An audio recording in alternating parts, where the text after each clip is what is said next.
Welcome Trinidad and Tobago to our News 4 report, a product of the Government Information Services Limited and the Ministry of Communications. I'm Nicola Barreto. Let's take a look at the headlines.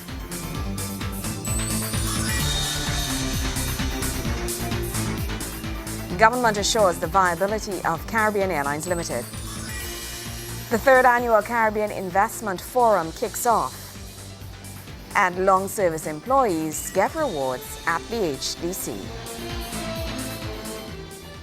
To our top story, Finance Minister Senator the Honourable Larry Hawaii is assuring the viability of local airline Caribbean Airlines Limited. The minister speaking in the Senate said the airline continues to hold substantial assets needed to carry out its operations. Caribbean Airlines Limited remains capable of meeting its financial obligations. Finance Minister Larry Hawaii explained in the Senate on Tuesday that the company is currently undergoing restructuring of its accounts to ensure the company's viability. The airline remains solvent. The government had made certain provisions for the airline to restructure its balance sheet. One of the things that they had done is use a lot of their cash to actually do the acquisitions of the planes. And what I have instructed is that we do a new restructuring of the balance sheet where you would need to borrow and therefore replace the cash which had previously been used. And it's better to leverage the asset rather than leave it unencumbered, but having the company incurring significant debt obligations. The minister says streamlining of its routes will assist in CALS moving forward. We intend to introduce significant restructuring of a number of the routes. We have already started that process with Air Jamaica and with the Jamaican routes. As I indicated, we have incurred a loss of approximately 32 million on those routes. We've already communicated with the Jamaican government in that regard. The Jamaican government in turn has, of course, indicated their concern with that, and we have undertaken to send a high-level team to Jamaica to discuss the matter further with them. Minister Hawaii adds the company is in a good position to supplement its assets as part of the restructuring process.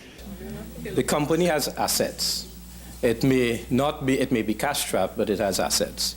And the thing is, perhaps the decisions made in respect of how those assets would be leveraged and what kind of leveraging we'd have for the balance sheet was not something that perhaps may have been addressed in the way that perhaps others may have done. As a result of which, I think it's not a question of the company being insolvent. The company is in a position to access cash, to leverage the assets that it has that are unencumbered, so that I expect that with a restructuring of the balance sheet, we should be able to put, as well as other initiatives that we're putting in place, we should be able to return the company to some measure of viability going forward. Meanwhile, the minister assures that relevant training as well as the necessary work permits have been provided for pilots operating both Air Jamaica and CAL fleets. During this period, the airline also carried out training for 80 pilots previously employed by Air Jamaica, who moved first to Caribbean Limited and then to Caribbean Airlines. In order to facilitate this training, as well as the induction of these aircraft, foreign pilots were employed on short-term contracts, and the relevant work permit applications were submitted. Additionally, Trinidad and Tobago Civil Aviation Authority mandated Caribbean Airlines to utilize Boeing and the foreign B767 qualified pilots to conduct training for B767 pilots, and also to fly alongside the local pilots until a requisite level of experience was attained. Kimberly Ram-Calawan, News 4. In other news, over 500 businesses from across the world will visit these shores come next month when Trinidad and Tobago hosts the third annual Caribbean Investment Forum. Trade and Industry Minister, the Honourable Vassan Barrett, says the two-day conference can expect high-level discussions on investment opportunities in the Caribbean. The third annual Caribbean Investment Forum will focus on innovation and entrepreneurship within the region. CIF 2013 will take place on June 10th and 11th at the Hilton Trinidad and Conference Center. Trade, Industry and Investment Minister Vassan Barrett says the forum seeks to attract investors to the country and the region. When one looks at the agenda for the Caribbean Investment Forum and the meticulous planning that has gone into both events, the CIF and the TIC, you will see that we expect to get some meaningful results out of it. The CIF, I don't need to tell you, many people before me have spoken about what CIF is, but essentially it is really just bringing regional and international speakers together in a forum to discuss the possibilities of doing business in the Caribbean. The 2012 forum saw over 500 business persons and over 60 international, local and regional speakers on innovative ways for industries within the region. This year's theme focuses on Caribbean competitiveness, nexus of innovation and entrepreneurship. But key to this growth and competitiveness is the development of ease of doing business. Minister Barth took the opportunity to highlight Trinidad and Tobago's receipt of the award for Most Improved Public Service within Latin America and the Caribbean. This is the United Nations Public Service Awards for the most prestigious international recognition of excellence in public service. It rewards the creative achievements and contributions of public service institutions that lead to a more effective and responsive public administration in countries worldwide. The forum is as a result of InvestGT, as well as a collaboration with local businessmen. President of InvestGT, Kelvin Mahabir, describes the forum as an enriching one with the potential of fostering the development and awareness of the various programs available to entrepreneurs. A number of projects have been started as a result of the 2012 forum, and a high level of business awareness being established amongst the international business community. Within the ICT sector, discussions and project profiles around BPO call centers and data centers were developed. InvestCT is currently in negotiation in Trinidad and Tobago for a incubator for the animation sector. Last year saw the coming together of experts in the creative industries, fashion and animation.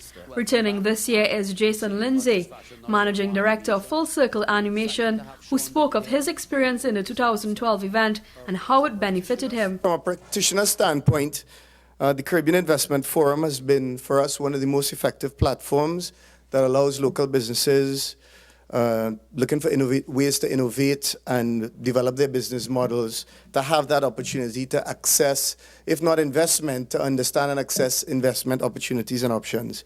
The structure of the event last year brought together the right stakeholders. Anthony would have mentioned some of the key ones in the animation sector, as well as the fashion industry that I was part of. And we discussed critical elements about the local ecosystem investment opportunities. It also gave practitioners, what I thought was key, an opportunity to understand the other side of it, which is really the business side. A lot of times practitioners go out there with their business plans, not being cognizant of the investment approach. So it allows them to interface with investors, to interface with leaders in the industry, and maybe change their models a bit. The 2013 version of the CIF will see international speakers such as Ben Cohen, co-founder of Ben & Jerry Homemade Ice Cream, who will present their business model for success. This year's sessions will focus on investment industries such as agribusiness, maritime, creative industries, tourism, and energy. Kimberly Ramkalawan, News 4. When we come back, HDC's Long Service Awards. Stay with us.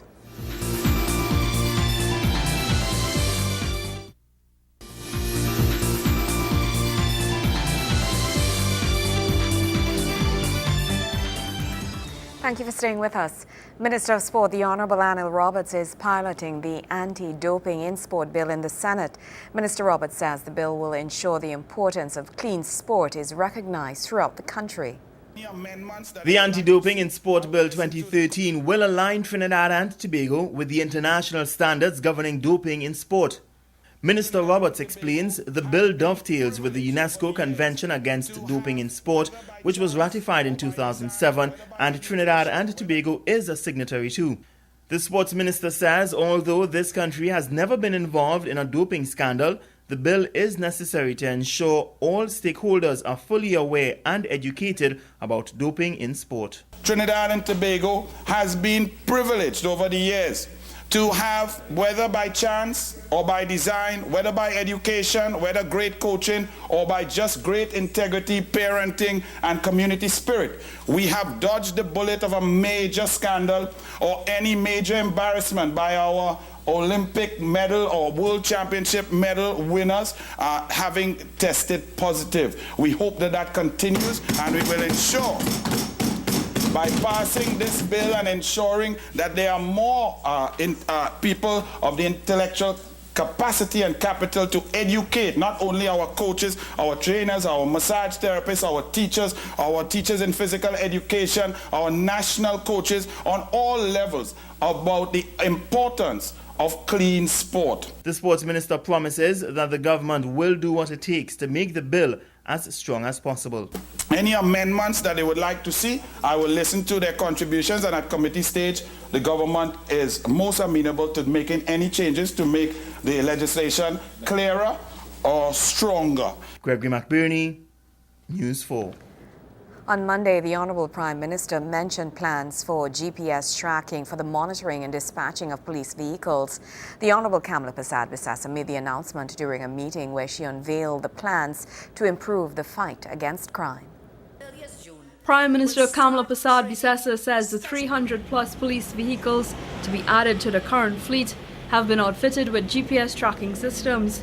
Speaking at a Tunapuna Hindu school in the St. Augustine constituency, Prime Minister Persad-Bissessar says systems are in place to monitor the whereabouts of the vehicles, allowing them to receive instructions and be deployed to crime scenes. We will set up a central monitor and control system to be the nerve system. It will guide the operation of the unit, and the cars will also be fitted, as I said, with the GPS systems.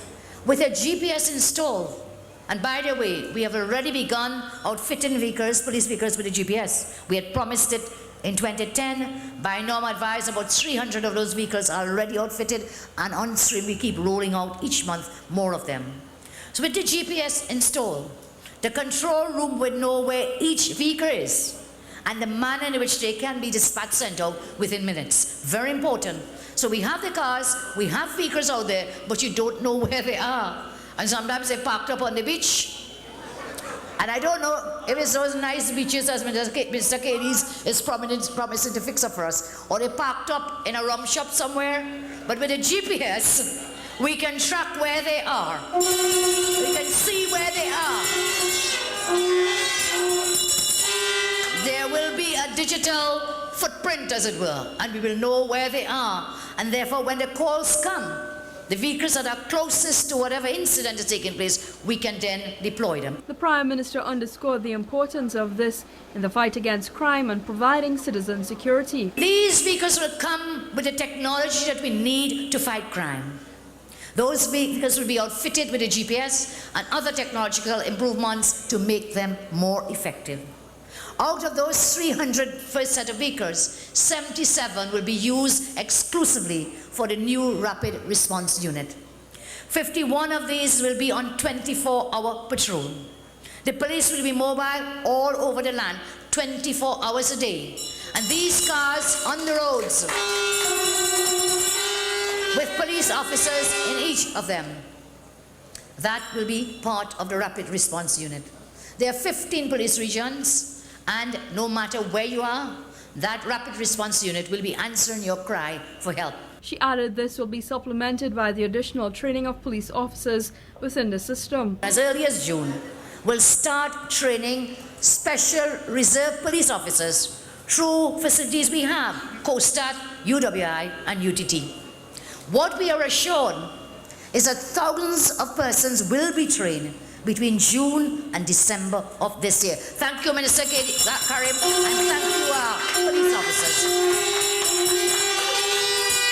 The training is expected to facilitate over 2,000 Special Reserve Police officers as the service looks to introduce them into the system, working alongside regular police officers. Kimberly Ram-Calawan, News 4. Managing Director of the Housing Development Corporation, Jolene John, is urging HDC employees to serve the public with pride. She makes the call as the company recognizes the input and hard work of its long-service employees. HDC has held an award ceremony at the Hyatt Regency Hotel to honor its long-serving employees. Over 200 employees have been recognized for their years of service. The employees collectively have a combined service of more than 6,500 years. They have all dedicated between 20 to 40 years of their lives to building the corporation. Ms. John commends the employees for their service and urges them to continue their hard work. She says as the HDC prepares to embark on a number of projects, employees must revive a sense of pride in the organization to meet customer demands. In an increasingly demanding industry, we can't afford to squander either.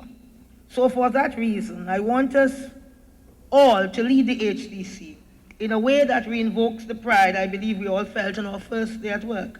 The sense that this is a place where we all can do our best work. For an organization I am very proud to describe as intrinsically valuable, fundamentally worthwhile. All the refurbishment and upgrade work we are doing and about to do in our communities across East Port of Spain, Western Central, Maloney, Beetham, Mova, Central and South Trinidad, and staff training and assessment in glass, steel and paper of our confidence in the future of the HTC and our confidence in you. Ms. John reminds the employees that members of the public rely on them to deliver not only good quality housing, but also good service. There's really only one thing that should give us abiding confidence about HTC's future, and that's the respect for and satisfaction of our customers, the value they have and continue to place upon what we do. Our task is to serve the public who depend on us. This is our core responsibility, to deliver a product of outstanding quality all the time. Ms. John is encouraging the employees to be innovative and provide suggestions to increase efficiency where possible. She believes the work done by HDC employees over the years has led to the organization becoming intrinsically valuable and fundamentally worthwhile. Gregory McBurney, News 4. When we come back, Wayne Cunningham has a sport report. Stay with us.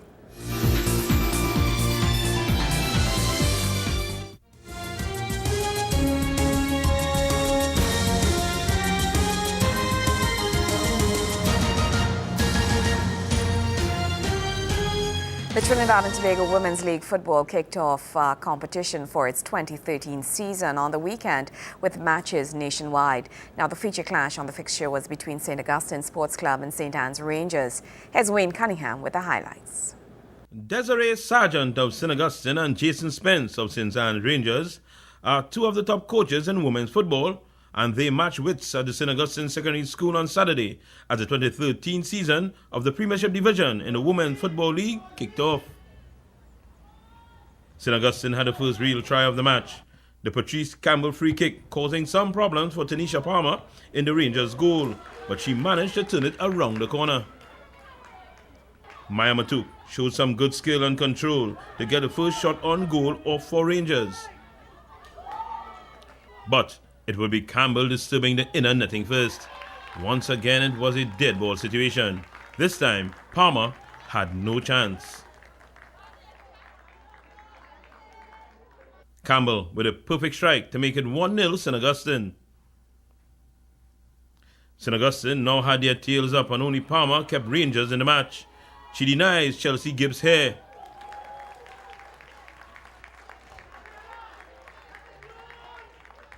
Then she was in the right place at the right time to stop this snapshot to keep the deficit at 1 going into the break. 2 minutes into the second half, Rangers would reward their keeper for her heroics.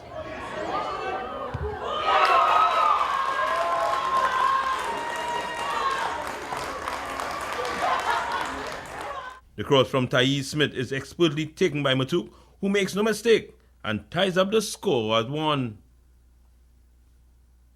It looked like more for Rangers with this volley as Matuk took over the match.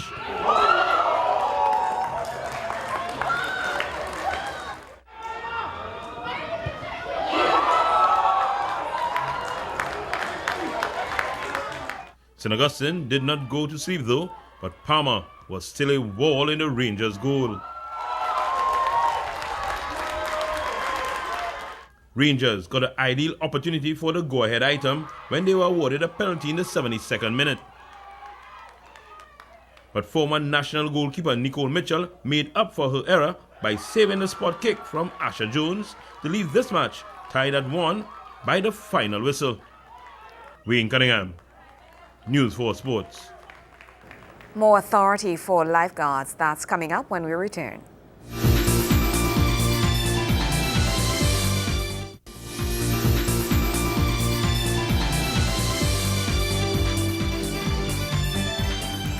The Honourable Stephen Cadiz, the Minister of Tourism, says changes to the Lifeguard Act are on its way.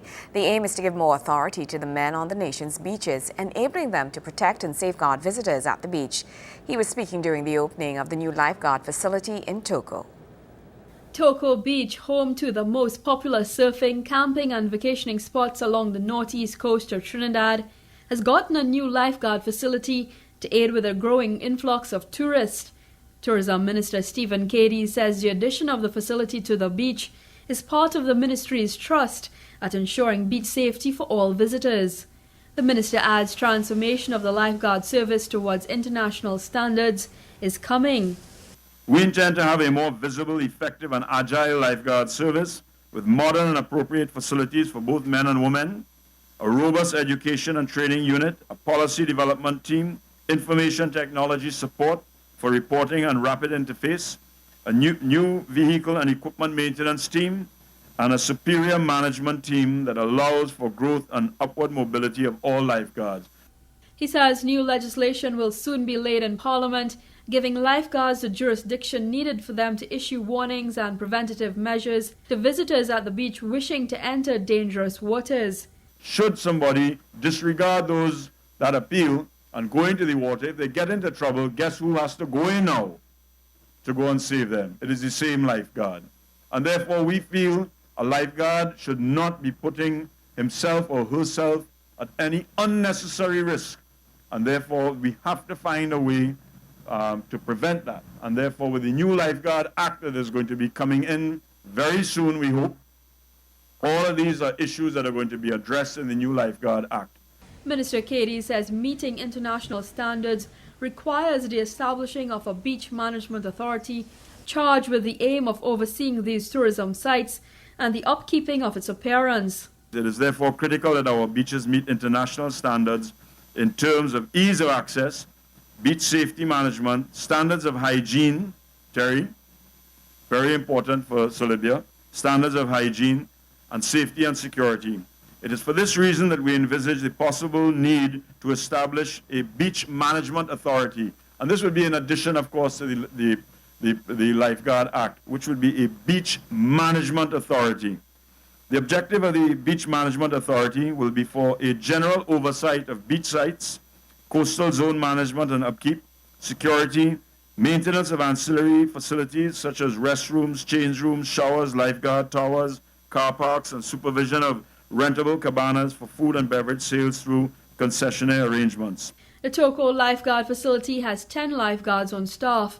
This latest addition is just one of the many tourist projects outlined for the area. In recent months, upgrades to the popular lighthouse, renamed the Kishon Walcott Lighthouse, have been completed. The sole aim is to continually attract tourists to the area. Kimberly Ramkalawan, News 4. Well, that's how we wrap up this edition of our News 4 Report, a product of the Government Information Services Limited and the Ministry of Communications. I'm Nicola Barreto. Thank you for joining us.